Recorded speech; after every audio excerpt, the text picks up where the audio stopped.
Hello, Nay. Napatawag po kayo. Kamusta po? Anak, baka meron ka pang 10,000 dyan. Pangdagdag lang sana sa pang-araw-araw dito sa bahay. Nay, di ba po kakapadala ko pa lang ng 15,000 nung nakaraang linggo? Ayun na nga, naubos na eh. Nag-aya kasi yung mga kumari kong mag-outing. Diyos ko. Nay naman, malaking halaga po yun. Sana naman tinipid ninyo. Hindi po ganun kadali kitain yun eh. Nay, pasensya na po. Hindi po ako makakapag-abot pa ngayon. Wala din po ako. May mga bayarin din po ako dito tsaka gastusin pang araw-araw. Teka, ang yabang na itong sumagot ah. Kung makapagsalita ka, para ang laki ng kasalanan ko ah. Nakapag-abroad ka lang, ganyan ka na magsasagot? Puro ka lang naman pasarap dyan. Singilin kaya ka na sa pagpapalaki ko sa'yo.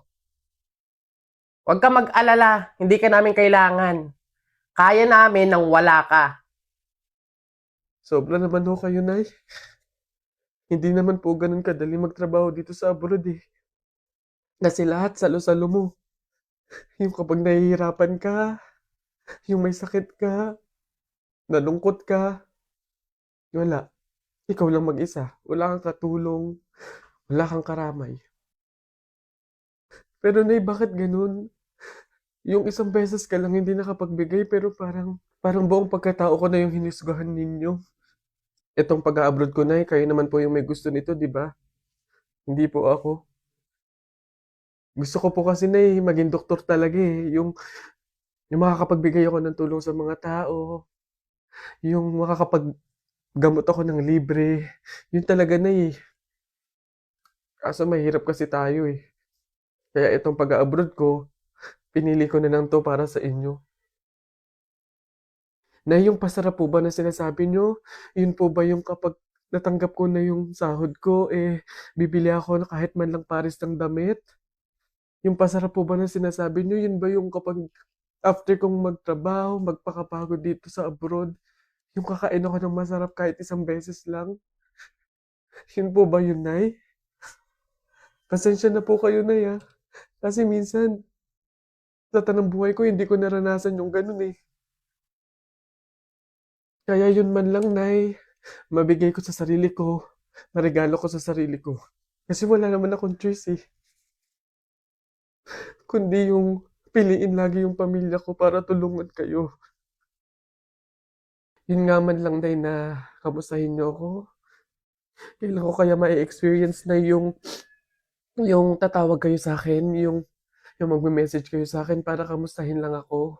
Yung hindi yung manghihingi kayo ng pera, yung hihingi kayo ng ganito. Pero wala eh. Hindi ko alam, Nay. Hindi ko alam kung bakit sa kabila ng paghihirap ko, sa kabila ng pagpili ko sa pamilya ko kaysa sa pangarap ko, hindi ko alam, Nay, kung bakit ganito pa yung mga sinasabi niyo sa akin.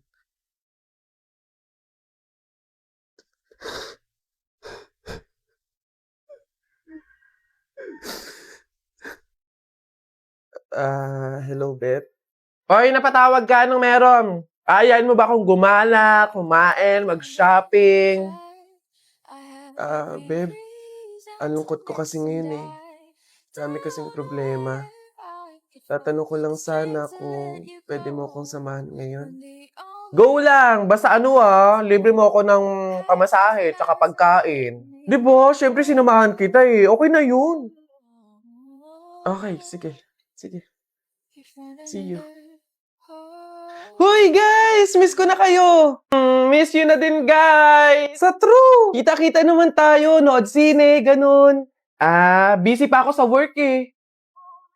Same, busy din sa work. Pero kung libre mo, why not? Joke!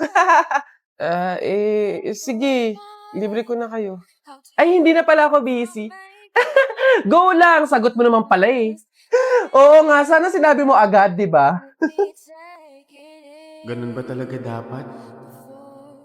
Yung kailangan ko munang maglabas ng pera bago ko sila makasama at maramdaman sila sa tabi ko.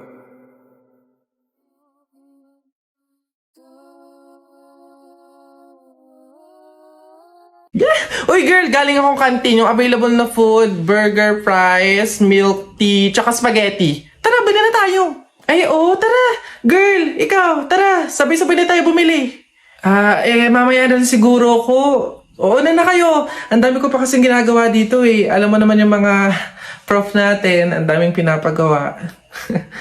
Sige, sige. Sure ka. Go lang. Ingat. Sunod ka.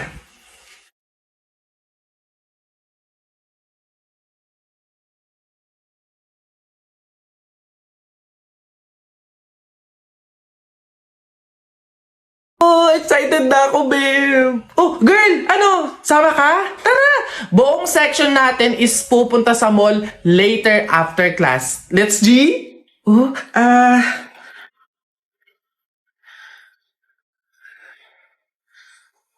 mukhang hindi to kakasya. Sakto lang to sa pamasahe ko eh. Pasensya na talaga. Next time na lang. Dami ko kasi talagang gagawin eh. Sayang naman. Masaya to for sure. Sorry talaga. Promise, next time babawi talaga ako. Uy, enjoy kayo ah.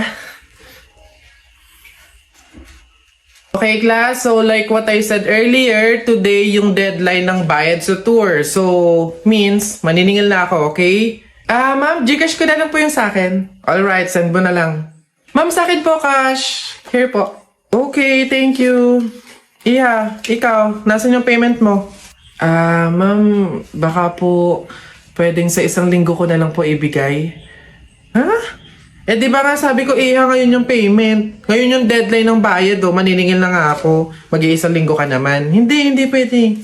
Anak, walang-wala pa talaga ako sa ngayon eh.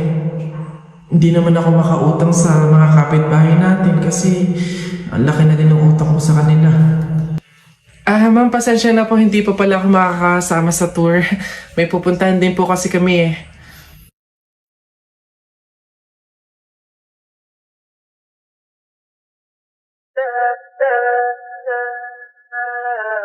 Alam mo ba, munti ka na sumuko ang puso ko sa paulit-ulit na pagkakataon na nasaktan na bigo. Mukhang delikado na naman ako. Bakit ba kinikilig na naman ako? Pero ngayon ay parang kakaiba. Pag nakatingin sa iyong mata, ang mundo ay kalma. Ngayon andyan ka na, di magmamadali. Ikaw lang ang katabi, ang saan mo kay pumuti. Di na maghahanap ng kung anong sagot sa mga tanong dahil ikaw ang katiyakan ko. Hindi na ako ipitaw, ngayon ikaw lang para sa'yo. Kung meron kulay ang aking sisilbing tanglaw. Ikaw, ikaw. Di akalain mararamdaman ko muli ang yakap ng panahon habang kumakalabit ang init at sinag ng araw.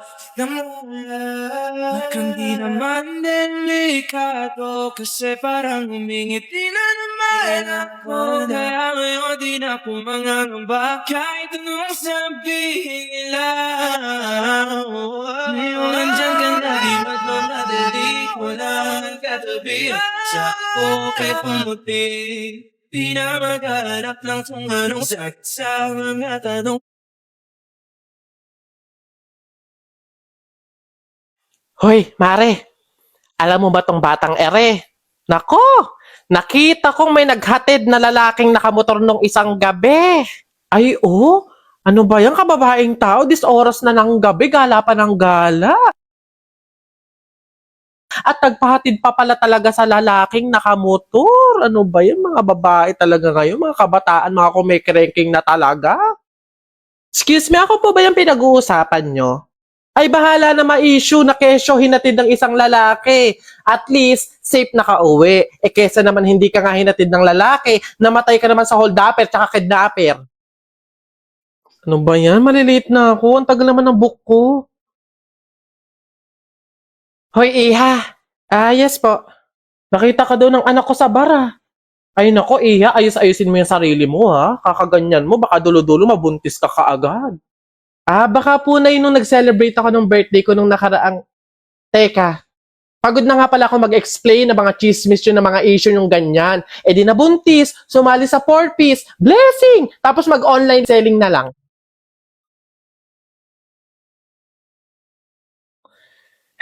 Girl, alam mo ba, meron ako nabalitaan. Yung iba dyan, bali-balita sa buong campus, ang dami daw kalandian. Aba, tatlo-tatlo ang lalaki. Mahiya naman. Sa true. Diyos ko, how yarn? Magtira naman ng lalaki. Mga bev, excuse me baka naman mga tropa kong lalaki yung... Oo, mga lalaki ko yon, may pang umaga, tanghali at gabi. Para madaming extra, di ba? Lalaki, anytime, anywhere.